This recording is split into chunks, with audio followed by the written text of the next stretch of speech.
Según el periodista Eugenio Scalfari, propietario del diario La República de Italia, el Papa Francisco le habría dicho que las almas de los condenados son aniquiladas en vez de ir al infierno. No es la primera vez que Scalfari publica que Francisco le dijo esto, pero no vamos a tratar el tema en este artículo, sino que trataremos lo que significa que las almas de los condenados no vayan al infierno y que en su lugar sean aniquiladas. En principio, esto significa que el infierno no es eterno, o que el infierno está vacío, o incluso que el infierno no existe, todas las cuales son herejías a la doctrina actual de la Iglesia Católica y también respecto a la Biblia.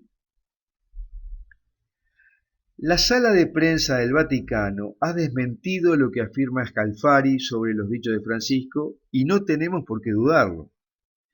Sin embargo, hay observadores que dicen que el desmentido del Vaticano fue débil y poco contundente, que es la tercera vez que el Vaticano sale a desmentir a Scalfari y sin embargo el Papa sigue dándole entrevistas y no ha salido además a decir públicamente que él no dijo lo que se le atribuye.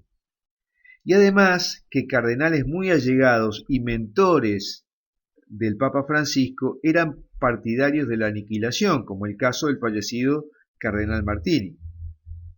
No nos queremos ocupar del tema, como dijimos, y mencionamos esto solamente a efectos de inventario y para informar a los lectores por qué fue el disparador para escribir este artículo.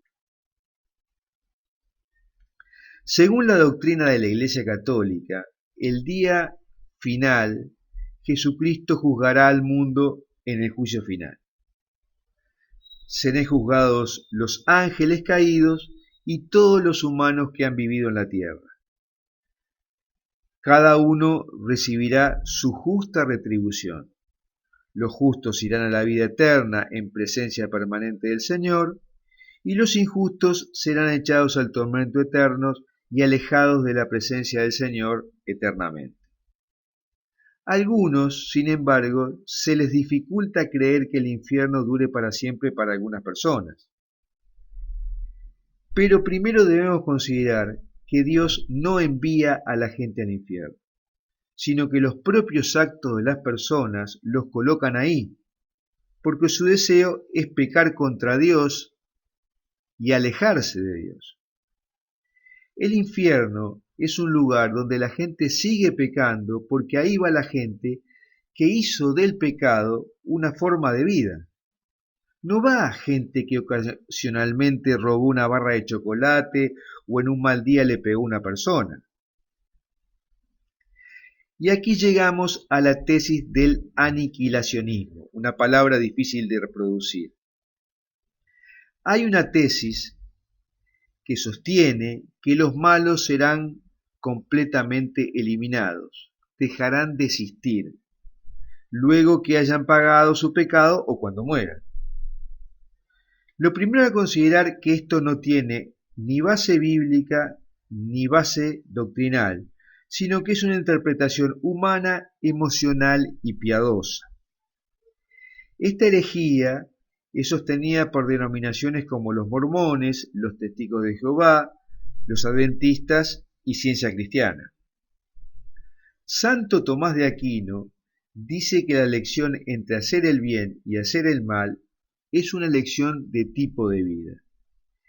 Y los que eligen hacer el mal piensan que es bueno para ellos, porque aman más el mal de lo que odian sus malas consecuencias hacia ellos.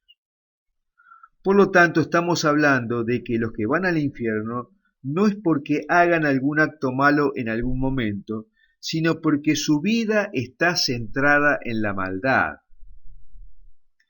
Por eso C.S. Lewis dice que los salvados son aquellos que le dicen a Dios, hágase tu voluntad, mientras que los condenados son aquellos a quienes Dios les dice, hágase tu voluntad. O sea, que los perdidos van al infierno porque ellos quieren ir al infierno, porque es su voluntad, y Dios se lo concede. Hay que considerar además que Dios trató permanentemente que abandonaran su vida de pecado durante su existencia y que además está en la puerta del infierno para que se arrepientan y no entren en él y lo acepten a Dios. El aniquilacionismo está emparentado con el universalismo, que dice que todos van al cielo porque Dios es muy misericordioso. Y algunos de los universalistas dicen, que los malos van al cielo inmediatamente después que mueren, luego del juicio particular. Y otros dicen que será luego del juicio final y mientras tanto permanecerán en el infierno.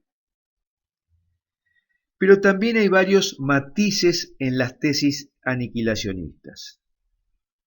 Hay algunos aniquilacionistas, que dicen que las almas de los réprobos se aniquilan inmediatamente después de muerto.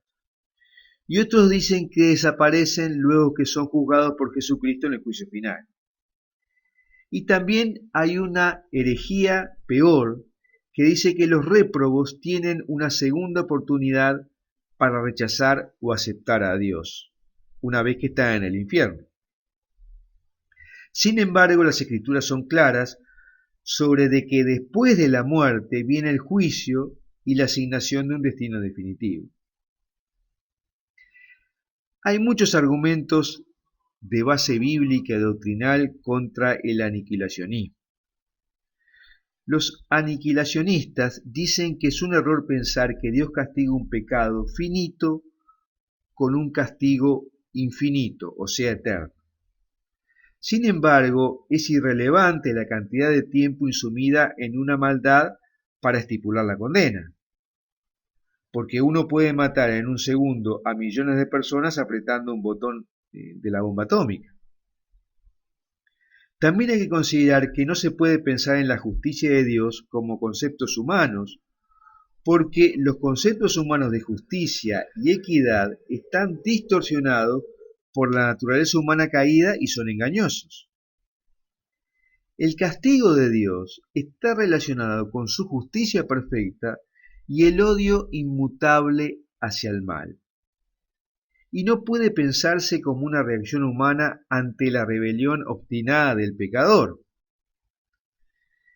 También hay que considerar que cuando hablamos de las personas que se condenan al infierno, hablamos de gente que ha fracasado en su conducta de obediencia, amor y honor hacia Dios, que es nuestro Creador, ¿no?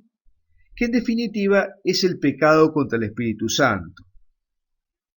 Por otro lado, si los sufrimientos del infierno fueran momentáneos, no serían adecuados para disuadir de hacer algo malo sistemáticamente a la gente.